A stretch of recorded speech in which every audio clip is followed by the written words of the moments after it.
அருமையானவர்களே, இந்த நாளிலும் அவனுடைய வார்த்தையை நான் இடத்திலே கொண்டு வருகிறேன். கர்த்தர் நம்முடைய காரியங்களிலே மிகவும் கருஷனை உள்ளவராக இருக்கிறார்.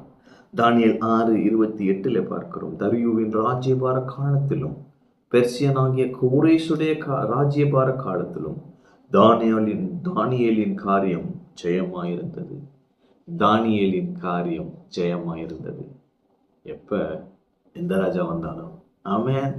அப்ப நான் இன்னைக்கு சொல்றேன், உங்களுக்கு மேல் அதிகாரி யாராக இருந்தாலும் சரி, அவர் எப்படிப்பட்டவராக இருந்தாலும் சரி, எத்தனை அதிகாரிகள் வந்து போனாலும் சரி, கர்த்தர் சொல்றாரு உன் காரியம் ஜெயமாயிருக்கும். ஆமென்.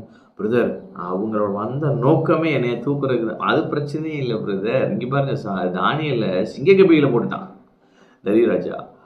அந்த ராஜா தான் எழுதி வச்சிருக்கிறான், தானியேலை சிங்கங்களின் கைக்கு தப்புவிக்கிற அவரே தப்புவிக்கிறவரும் ரட்சிக்கிறவரும் வானத்திலும் பூமியிலும் அடையாளங்களையும் அற்புதங்களையும் செய்கிறவருமாய் இருக்கிறார் என்று எழுதினான். யோசிச்சு பாருங்க, அற்புதங்களை செய்கிறவர் இவர் தாயா, தானியேலின் தேவன் தாயான்றாரு. அப்ப நீ நான் உங்களை பார்த்து சொல்றேன், கர்த்தர் உங்களுடைய தேவனாக இருக்கிறார் என்பதை உங்க மேல் அதிகாரி புரிந்து கொள்ள போறாங்க. உங்களுக்கு மேல் இருக்கிற தலைவர்கள் புரிந்து கொள்ள போறாங்க. ஒருவேளை நீங்க பாலிடிக்ஸ்ல இருக்கலாம். நான் சொல்றேன், உங்க காரியம் ஜெயமா இருக்கும்.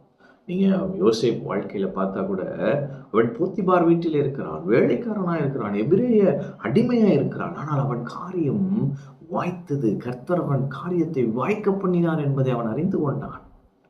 இன்னைக்கு நான் சொல்றேன், கர்த்தர் உங்க கூட இருக்கிறார்ன்றத சுற்றி உள்ளவங்க பார்க்க போறாங்க. ஆண்டவர் நம்மகிட்ட எதிர்பார்க்கிறதுலாம், இப்ப நான் உன் கூட இருக்கிறேன், நான் உன்னை விட்டு விழுவதில்லை, உன்னை கைவிடுவதில்லை, எல்லாம் ஓகே. ஆனா நீ என் கூட இருக்கியா? நீ என் பிரச்சனத்துல அமர்ந்திருக்கியா? அதை ஆண்டவர் எதிர்பார்க்கிறார். என் பிரச்சனத்துல அமர்ந்துரு, நான் உன் கூட இருக்கிறேன் என்ற சத்தியத்துல நீ வாழ்ந்து கொண்டிரு, என்னோடு நீ சம்பாஷித்து கொண்டிரு. அப்பொழுது பார், உன்னை சுற்றி இருக்கிறவர்கள் நான் உன் தேவன் என்பதை நீ செய்கிற காரியங்களின் மூலமாய் அறிந்து கொள்வார்கள் என்று சொல்கிறார். இன்னைக்கு நான் சொல்றேன், உங்க காரியங்கள் ஜெயமாயிருக்கும்.